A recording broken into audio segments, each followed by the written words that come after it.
Hi everyone, I just wanted to jump on today and do a quick reading for you for Pluto Retrograde. As you may have heard, planet Pluto, I still consider it a planet, is going retrograde today, 29th of April 2022. Now this sort of thing doesn't happen very often because Pluto is quite a slow planet, or it appears to be because of its distance from us. So when it does things, they tend to be very slow and deliberate, and they tend to have quite deep and long-lasting effects. Now, I am not an astrologer, I hasten to add, so I won't be looking at the astrology. I'm just going to be looking at what I pick up in particular for this, for us all, because my guides had a rather interesting message earlier on, and I just want to share that with us all. So, I do have some cards. Let's just take a look at those now. We have 35 light beings, 19 transformation, and 43 enlightenment. So no pressure.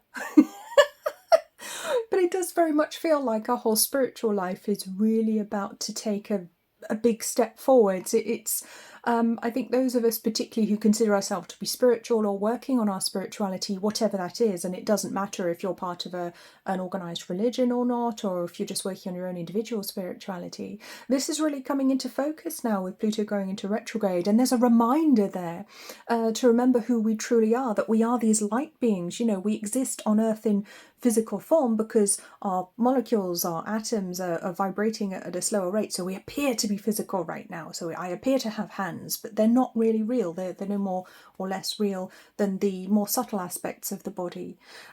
There's a real strong reminder that we are these eternal light beings, with 35-8 coming in there, and the mind really remembering the divine blueprint that comes from God, comes from the creator, whatever you want to call that divine source of where we all originate from. There's a real remembrance of God, I think, coming through really, really strongly for lots of people. So some people may be drawn to actually go back to religions or go back to some sort of spiritual practice that they put to one side. I actually have a very, very strong feeling. My guides have told me that it's time for me to teach spirituality again, so that's something that I'm going to be including on this channel. There will be a lot more videos to actually help people learn about their spirituality moving forward. So that was my individual message for today.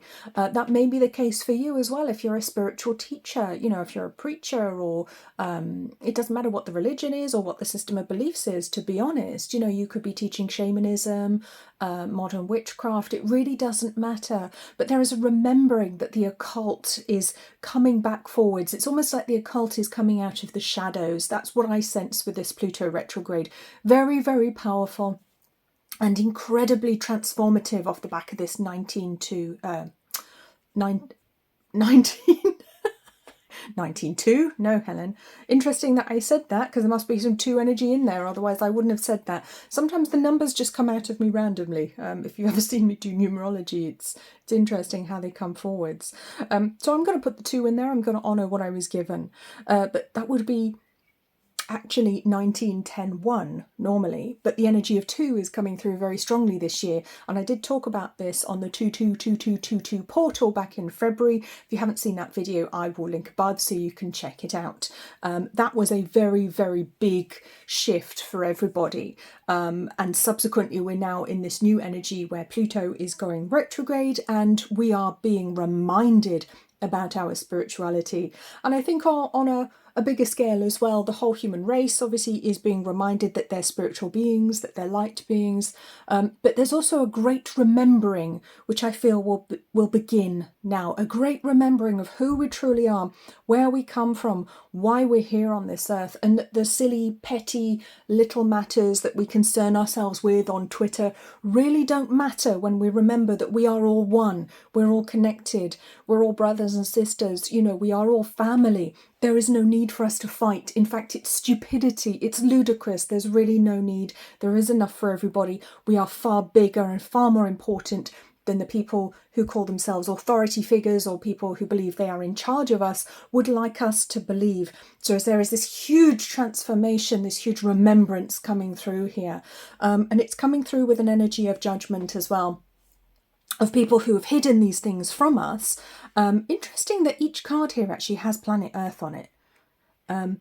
these cards do not all have planet Earth on them. That's quite interesting, actually. This is like a new chapter for Earth. This is us literally moving into the new Earth now, literally moving further, or big step further into the age of Aquarius, and that's what I'm seeing here. This is absolutely fascinating, and I'm being told by my guides that there are light codes coming through, huge downloads we'll be receiving during Pluto Retrograde, massive upgrades to our DNA, our spiritual DNA, and we're really going to start to remember who we are. And with our third card here, 43-7, goodness me. This is literally starting to live up to our real DNA, our spiritual DNA.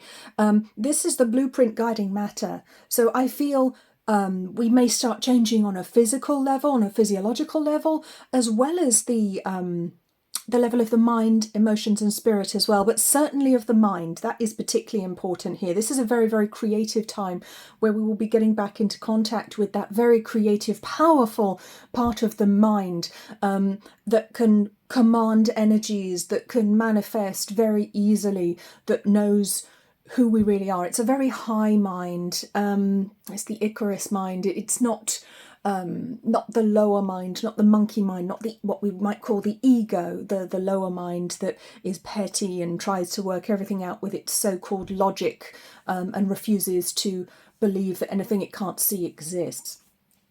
Very powerful time, absolutely huge. The occult, and by occult I mean the knowledge that has been hidden from us, that has been in the shadows, is now going to be coming back into the forefront. It's coming back to the front of our minds. Our souls are remembering. We may start having enlightenment experiences, Kundalini rising experiences, so that can make you feel like you're going a little bit crazy. You may have great feelings of suddenly feeling at one with everything and everyone, feeling great feelings of joy, and this is all part of our ascension. It's all part of our enlightenment, and it's very exciting. And I can't stress how positive this shift is, this massive change that Pluto retrograde is bringing into us. And what I've been told as well with this last card, and this is where we will finish, is that we are writing new soul contracts now. This is the time we get to write new soul contracts for this lifetime and subsequent ones as well. So I would say be very careful with your choices right now. Be very careful with your decisions. Make sure you are honouring the truth, the real truth, the whole truth, not just what we're told we have to go along with, although in our gut we know that it feels very wrong, we know it doesn't feel right, or we suspect that it's not true, but we think we have to go along with it, or we think we just have to do our job. No more of that. 100% authenticity is demanded here. 100% honesty, sovereignty. The choices you make during this retrograde period are going to have knock-on effects for lifetimes. Not just a few months, not just a few weeks, lifetimes to follow. Very important that you allow yourself to be guided by your soul star. And the soul star chakra, I think, is going to be more noticeable for most people as well. It's a chakra we don't generally talk about. We talk about the lower seven as a general rule, the big ones that sort of sit on top of the physical body. But the soul star chakra is really going to be coming into play, really helping us to download and decode this light information that's coming through. And it is light, it's pure light coming down from heaven. It's beautiful. It brings truth, honesty, reminders that we are sovereign beings, that no one is better than anybody else. No one's a king, no one's a queen, no one's a president. That's nonsense, utter nonsense. And it's time now to really remember who we are, look in the mirror and see accurately for once who we actually are and who we are looking at and who we are not.